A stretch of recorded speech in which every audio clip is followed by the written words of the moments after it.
नमः सिद्धेभ्य। नमो जीर्णाणम। सभी को सादर श्रद्धात्म वंदन। भाद्रपद शुक्ल सप्तमी का यह पावन दिवस, शाश्वत पर्व 10 लक्षण पर्व का यह तीसरा दिवस उत्तम आर्जव धर्म का दिवस है। तो आज इस पावन दिवस पर सोनगढ़ से प्रसारित होने वाला संदेश हमारे लिए एक नई प्रेरणा लेकर आया है। यह संदेश श्री कार्तिकेय अनुपेक्षा जी ग्रंथ के आधार से लिया गया है। यह ग्रंथ स्वामी कार्तिकेय के द्वारा लिखा गया है। इसमें 12 भावनाओं का बहुत ही सुंदर वर्णन किया गया है, जिसमें से आज का यह संदेश उत्तम आर्जव धर्म के ऊपर। आइए हम इसको पढ़ते हैं। यहाँ लिखते हैं कि जो मुनि मन में वक्रता रूप चिंतन ना करे, काय से वक्रता नहीं करे, वचन से वक्र रूप नहीं बोले और अपने दोषों को नहीं छिपावे, वे मुनि के उत्तम आर्जव धर्म होता है। देखिए, ये सारे जो 10 लक्षण रूप धर्म है, ये मुनि के आधार से है। मुनि यानी जिन्होंने गृहस्थपना त्याग कर मुनि निर्ग्रंथ अवस्था को धारण किया है, ऐसे अपरिग्रही महामुनिराज वे मुनि की उपमा पाते हैं, जो ज्ञान ध्यान में लीन रहते हैं। ऐसे महामुनिराज उत्तम आर्जव धर्म को अंगीकार करते हैं। अभी पहले हम यहाँ देखते हैं, उत्तम शब्द तो सम्यक दर्शन का प्रतीक, और उत्तम आर्जव, आर्जव यानी सरलता। तो किस में सरलता? परिणामों में सरलता की यहाँ पर बात चल रही है। तो क्या बताया कि कौन से वे मुनि कैसे होते हैं जो उत्तम आर्जव धर्म को धारण करते हैं? तो वे मुनि मन में वक्रता रूप चिंतन नहीं करते। वक्रता यानी मतलब टेढ़े मेढ़े परिणाम, मायाचारी के परिणाम, क्योंकि मायाचार की जो कषाय है, इसकी प्रधानता से जीव आर्जव धर्म को अंगीकार नहीं करता। तो जो आर्जव धर्म के धारी होते हैं, वे उनके परिणाम एकदम कोमल होते हैं, उसमें वक्रता नहीं होती है, यानी छल कपट मायाचारी नहीं होती है। तो इस प्रकार जिनके परिणामों में वक्रता नहीं हो, जिनको छल कपट नहीं हो, मन में चिंतन में भी नहीं आती, फिर काय से वक्रता नहीं करें, वो काय के द्वारा भी नहीं करें, वचन से बोले भी नहीं, इस प्रकार के झूठ मायाचारी के वचन भी नहीं बोले। अर्थात मन वचन काय तीनों प्रकार से मायाचारी के परिणामों का त्याग, ऐसे मायाचार के परिणामों से विरक्त जो हैं, ऐसे महामुनिराज हैं। और अपने दोषों को नहीं छिपाए। वे मुनिराज अपने दोषों को छिपाते नहीं हैं। यदि कदाचित उन्हें कोई प्रकार का दोष लग जाए, उनके 28 मूल गुण के पालन में जिनवाणी तत्व संबंधी कोई भी दोष लग जाए, तो वे मुनि उसे छुपाते नहीं हैं। अपने गुरु से या अपने आचार्य से अपने दोषों को कहकर उसका प्रायश्चित अंगीकार करते हैं। ऐसे सरल परिणामी महामुनिराज होते हैं। तो जो आर्जव धर्म के धारक मुनिराज है, वे अपने दोषों को नहीं छुपाते, तो उन मुनि को आर्जव धर्म होता है। ऐसे आर्जव धर्म के धारक महामुनिराज के चरणों में बारंबार नमोस्तु नमोस्तु। तो आइए हम पहले देखते हैं कि ये वक्र परिणाम कैसे होते हैं। प्रथमानी योग की एक बहुत ही प्रचलित कहानी है। एक गुणनिधि नामक के चारण रिद्धि महामुनिराज थे, जो दुर्गगिरि पर्वत पर 4 माह से उपवास में योग लीन थे। उग्र तपोधारी मुनिराज की इंद्रों ने खूब भक्ति अर्चना की, लेकिन कुछ समय बाद वे वहाँ से चले गए और इसकी सूचना किसी को भी नहीं थी। बाद में उसी स्थान पर एक दूसरे मुनिराज मृदुमती नाम के मुनिराज वहाँ पर आकर विराजमान हो गए और वे नगर में आहार लेने के लिए आए। तब लोगों ने समझा कि ये वही गुणनिधि मुनिराज होंगे, और ऐसा जानकर उन्होंने उनकी खूब भक्ति की। किंतु मृदुमती मुनिराज ये समझ गए थे कि ये किसी और मुनिराज की भक्ति कर रहे हैं। फिर भी उन्होंने मायाचारी के कारण सच्चाई नहीं बताई और उन भक्ति भाव को लेते रहे उसका आनंद। इस परिणाम के कारण कालांतर में वे त्रिलोक मंडन नाम के हाथी हुए, क्योंकि मायाचारी के परिणाम से त्रियंच गति का बंध होता है। तो इस प्रकार मायाचारी नहीं करना चाहिए। आत्मा का सरल स्वभाव है, आत्मा स्वभाव से ही सरल है, आत्मा के परिणामों में वक्रता नहीं है। लेकिन जब आत्मा विभाव रूप परिणाम करता है, कषाय रूप परिणमित होता है, तो उसके परिणामों में वक्रता आ जाती है। मायाचारी के परिणाम आ जाएंगे, क्रोध के, मान के, माया के, मायाचारी के, लोभ के। इस प्रकार ये परिणाम विभाव रूप परिणाम है जो जीव में उत्पन्न होते हैं। लेकिन आत्म स्वभाव के बल से इन परिणामों को दूर किया जा सकता है। तो अंदर से जो मेरा आत्म स्वभाव है, मूल स्वभाव, वह तो कैसा है? ज्ञान स्वभावी है। और बाहर पर्याय में ये परिणाम झलकते रहते हैं, क्योंकि ज्ञान की विकारी पर्याय है ना, ये जो कषाय आदि भाव है ये ज्ञान की विकारी पर्याय है। और शुद्ध परिणाम कैसा है? सरल स्वभावी है। कोई भी मायाचारी मुझ में प्रवेश ही नहीं करती। इस प्रकार द्रव्य दृष्टि से समझना है। इस तथ्य को देखें तो जब पारदर्शिता मेरा स्वभाव है और जब मुझ में अंतर में ही इतनी शांति है, तो फिर बाहर में मुझे हेर फेर करके मायाचारी के, कुटिलता के परिणाम क्यों करना है? इस प्रकार हमें चिंतन करना चाहिए कि जो मेरा आत्मा का परिणाम है वो तो कैसा है? सहज है, सहज आत्मा का स्वभाव है। क्या कहा? ऋजोर्भावः इति आर्जवः, अर्थात आत्मा का स्वभाव ही सरल स्वभाव है। यह आत्मा अपने सरल स्वभाव से कभी हटता ही नहीं है। वह स्वभाव में ही हमेशा निमग्न रहता है, उसी में रमण करता है, उसी के आश्रय से मेरा आत्म स्वभाव पल्लवित होता है। लेकिन ये कुटिलता, मायाचारी, ये सारे परिणाम जो नरक, तिर्यंच, मनुष्य आदि जो अधोगति के कारण हैं, ये सारे टेढ़े मेढ़े परिणाम से विभाव रूप परिणमन होने के कारण ये आत्मा में झलकते हैं। आत्मा दिखावट, बनावट, छल कपट और पापाचार, ये सारे पापों से दूर रहकर अपनी आत्मा को शुद्ध और निर्मल बनाता है। आपने अहिगति नाम सुना होगा। अहि यानी होता है सर्प। सर्प की गति कैसे होती है? टेढ़ी मेढ़ी। सर्प कितना भी करे वो हमेशा टेढ़ी मेढ़ी चाली चलता है ना। किंतु जब भी सर्प अपने बिल में प्रवेश करता है तो वो कैसे करता है? सीधे प्रवेश करता है, यानी कि बिल में जाने का रास्ता तो सीधे ही है। वैसे ही अब तक अनादिकाल से अब तक मेरा आत्म स्वभाव ने कितने ही विभाव भाव परिणमन किए हो, जिसके कारण भाव भ्रमण किया, किंतु अब मेरे आत्म स्वभाव की महिमा मुझे समझ में आ गई है। तब मुझे क्या करना है? ये वक्रता वाले, कुटिलता वाले परिणामों से निवृत्त होना है और सीधे अंतर अपने आत्म स्वरूप में स्थिर होना है। तो जो ये मेरा आत्म स्वरूप है ना, जो मेरे आत्मा का बिल, इसमें प्रवेश कैसे होगा? सीधे परिणामों से। यहाँ पर कुटिलता के परिणाम नहीं चलेंगे। जब मेरे आत्म परिणाम सरल और सीधे चलेंगे तभी मेरे अंतर आत्म स्वरूप में स्थिरता हो पाएगी। वही है सरलता, यानी कि उत्तम आर्जव। आचार्य देव ने लिखा है कि चंदन के वृक्ष पर अहि यानी सर्प सहज ही लिपट जाते हैं। उसी तरह स्त्री पर्याय में सहज मायाचारी होती है। जब यह आत्मा मन वचन काय से संपूर्ण पर वस्तु से विरक्त होकर अपने आप में रत होता है, लीन होता है, तब यह जीवात्मा अपने सरल स्वभाव को प्राप्त होकर पर वस्तु से भिन्न माना जाता है और तभी यह सुखी हो जाता है। मायाचारी से युक्त पुरुष ऊपर से तो हितमित वचन बोलता हुआ दिखता है और सौम्य आकृति बनाता है। अपने आचरणों से लोगों का विश्वास उत्पन्न करता है। अपने प्रयोजन साधने के लिए विपक्षी की हाँ में हाँ भी मिला लेता है, किंतु अवसर पाते ही वह मनमानी घात कर बैठता है। मायावी पुरुष का स्वभाव बगुले के समान ही कुछ मिलता जुलता है। जैसे बगुला क्या करता है? पानी में एक पांव से खड़े होकर नासा दृष्टि लगाकर रखता है और मछली उसे साधु समझकर ज्यों ही उसके पास जाती है त्यों ही वह छद्मवेशी छल कपट से बगुला झट से उस मछली को खा लेता है। और बिल्ली क्या करती है?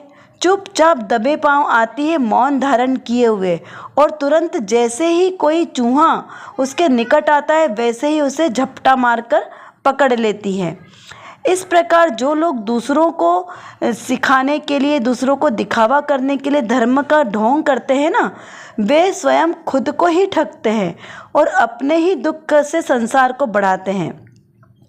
तो इस प्रकार जो हमने तिर्यंचों के देखे ना, बगुला और बिल्ली, ये कैसे छल कपट करते हैं, इसी प्रकार के मनुष्य भी आपको अपने आसपास दिखने लगेंगे।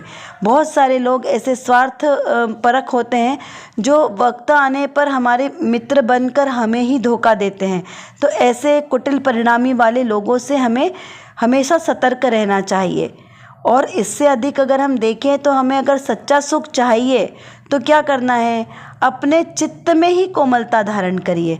देखिए, मेरा जो आत्म स्वभाव है ना, वो तो खुद ही आर्जव स्वभावी है, उसमें तो कभी वक्रता है ही नहीं। ऐसा ही जो मेरा द्रव्य स्वभाव है, इसमें सरलता है, कोमलता, क्षमा आदि गुण से यह मेरा आत्मा परिपूर्ण है, लबालब भरा है, इसमें किसी भी प्रकार की वक्रता नहीं है। देखिए, ऋजुता लाऊं हृदय में माया चारी छोड़, उत्तम आर्जव धर्म से लूं अब नाता जोड़। अब लूं नाता जोड़, स्वयं से निज को ध्याऊं, करूं आत्म उद्धार, स्वयं की महिमा पाऊं। अंतर मन को निर्विकार कर पाऊं समता, परम मोक्ष सुख पाने को उर्धारूं ऋजुता। तो देखिए, जिस प्रकार महामुनिराज इस प्रकार ऋजुता को धारण करके अपना मोक्ष मार्ग प्रशस्त करते हैं, तो मुझे भी ऐसा ही मोक्ष मार्ग चाहिए। तो उसके लिए मुझे क्या करना है, अपने अंतर्मन में ऋजुता को धारण करना है। और द्रव्य दृष्टि से तो मैं ऋजुतावान ही हूँ, मेरे अंदर में किंचित मात्र भी कषाय का प्रवेश नहीं है, ना क्रोध है, न मान है, न मायाचारी है, मेरे पास किसी प्रकार का अहंकार है ही नहीं। देखिए, जब अहंकार होगा ना, तो ये सारी चीज़ें हमारे साथ जुड़ जाएगी। कषाय के भाव, हिंसा के भाव, ये सारे भाव हमें आएंगे, क्योंकि अपने आप को ऊंचा दिखाना है। तो इसी प्रकार मुझे अपने आत्मस्वरूप की पहचान करनी है कि कैसा मेरा आत्मस्वरूप है। देखिए, बारंबार हमें भेद ज्ञान करना है। जीवन में हम बहुत सारी चीज़ें हैं जो हमें पता नहीं चलती, लेकिन वो कषाय के परिणाम हमारे अंदर ही अंदर पनपते हैं। जैसे पूजा में आता है ना कि कैसे वो परिणाम मेरे ही आत्म प्रदेशों में कैसे छिप छिप कर पलते हैं। क्या होते हैं? छिप छिप कर पलते हैं, यानी कि मुझे खुद ही नहीं पता चलता कि मेरे स्वभाव में ये मायाचारी है। जैसे अभी हमने पढ़ा ना कि आज भगवती आराधना जी में भी बहुत अच्छा वर्णन आया है कि स्त्रियों में सहज मायाचारी के परिणाम है। और हम क्या सोचते हैं कि हम कहाँ मायाचारी करते हैं, हमारे परिणाम तो बड़े शांत हैं। लेकिन अगर हम सूक्ष्मता से देखें ना, तो बहुत सारी सहज में क्रिया हो जाती है जो हमें पकड़ में नहीं आती। तो अब हमें बुद्धिपूर्वक, अब समझ में आ गया ना, अभी तक समझ नहीं थी लेकिन अब समझ में आ गया है, तो बुद्धिपूर्वक धीरे धीरे एक एक परिणामों का ख्याल रखना है और उनको अपने आत्म परिणामों से दूर करने का कोशिश करना है। अब देखिए, यहाँ दो विरोधाभास आ गए।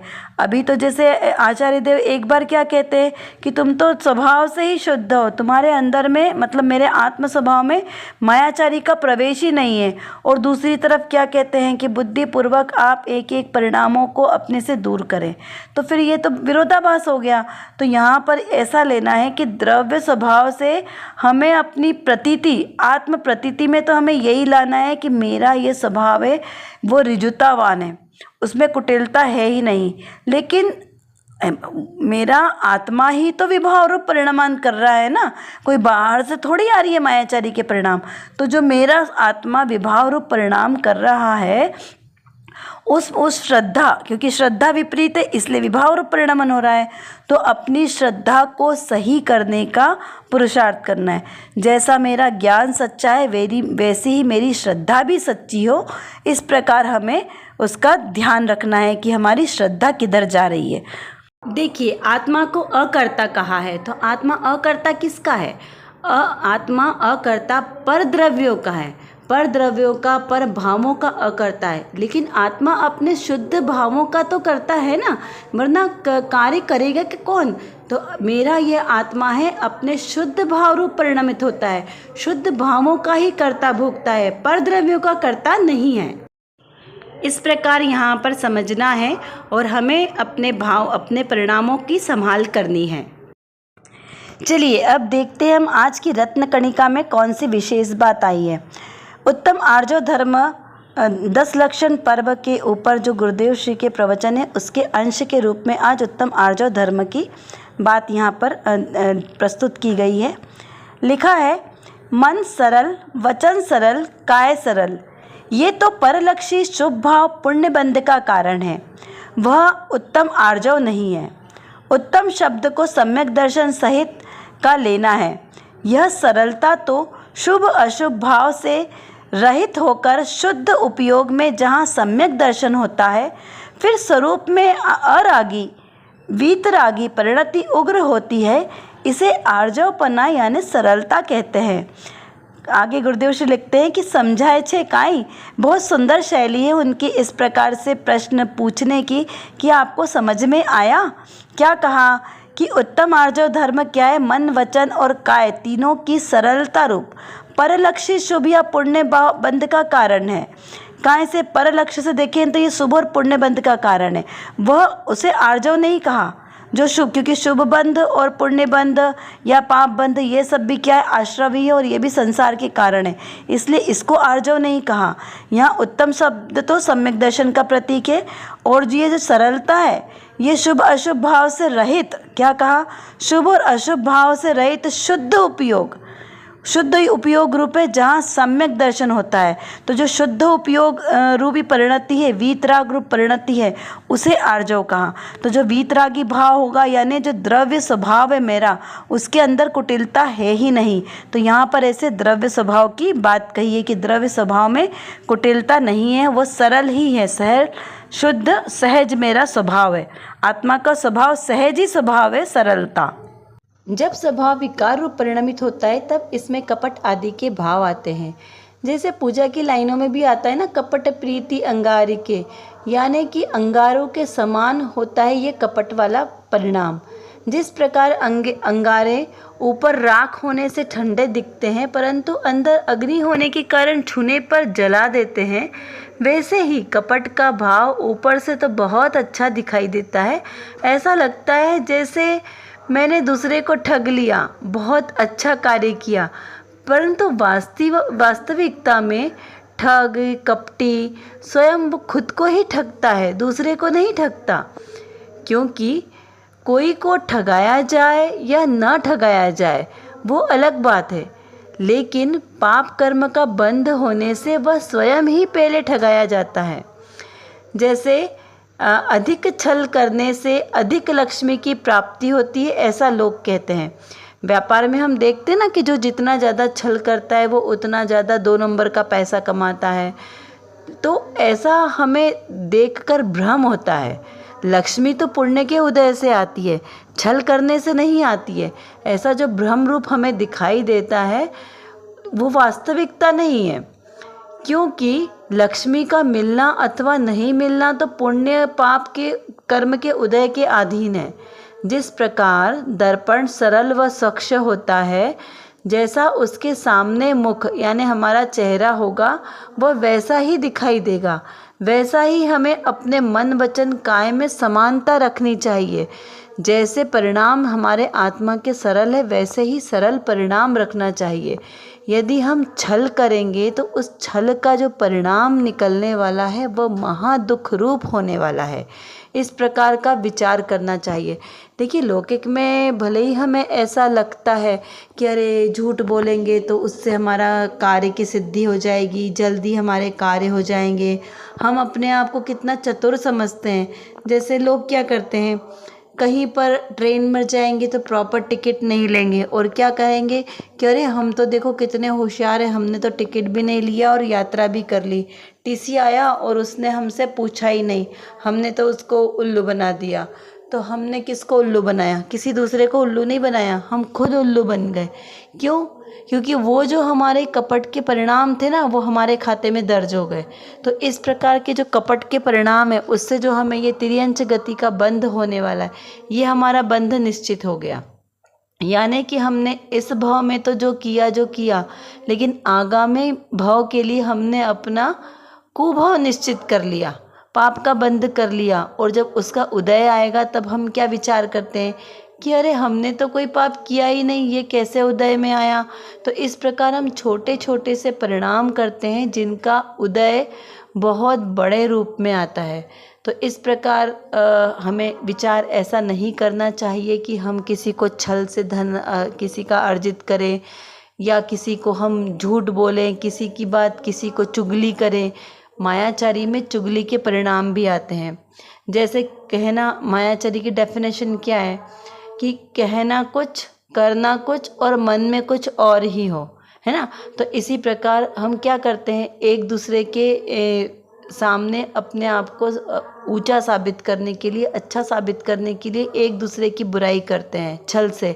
तो ये सारे परिणाम भी छल वाले परिणाम हैं। तो इस प्रकार के मायाचारी के परिणाम बिल्कुल भी नहीं करना चाहिए। सहज सरल निज भाव पिछानो, गुप्त पाप को माया जानो, नहीं खिपाओ ताहि मिटाओ, उत्तम आर्जव चित्त में लावो, क्यों समझे ठगता औरों को, पाप बंध कर ठगता निज को, उत्तम जिन शासन को भज कर, दुख में छल प्रपंच को तज कर, कोई बहाना नहीं बनाओ, रत्नत्रय पथ पर चढ़ जाओ, सरल स्वभावी होकर भ्राता, उत्तम आर्जव पूजो ज्ञाता। कौन किसे ठगता इस जग में, अरे स्वयं ठग जाए, पर यह मूढ़ हुआ मूर्ख, विषयों में काल गवाए, भेद ज्ञान कर अंतरंग में, हो आर्जव सुख खान, अहो 10 लक्षण धर्म महान, अहो 10 लक्षण धर्म महान। सरल स्वभावी होय, अविनाशी वैभव लहूं, वांछा रहे न कोय, माया शल्य विनाष्ट हो। इसी प्रकार इस अपने आत्म स्वरूप यानी वस्तु स्वभावो धम्मो, वस्तु का स्वभाव ही धर्म है, ऐसे मेरे आत्मा का जो स्वभाव है सहज सरल कोमल, इस स्वभाव को ही धारण करके अपने द्रव्य स्वभाव का आश्रय लेकर हम चिंतन मनन करें, अपने ज्ञायक स्वभाव को पहचानें और इस प्रकार उत्तम आर्जव धर्म के स्वरूप को समझे, भेद ज्ञान करें, मन में सरलता लाए। कैसे? मन वचन और काय तीनों रूप से मन को सरल बनाए, सहज बनाए और अपना मोक्ष मार्ग को प्रशस्त करें। तो देखिए आज की हमारी इस कक्षा का सार इतना है कि हम अपने परिणामों को सहज और सरल बनाएं, जिससे हमें अपने लक्ष्य तक पहुंचने में सरलता हो।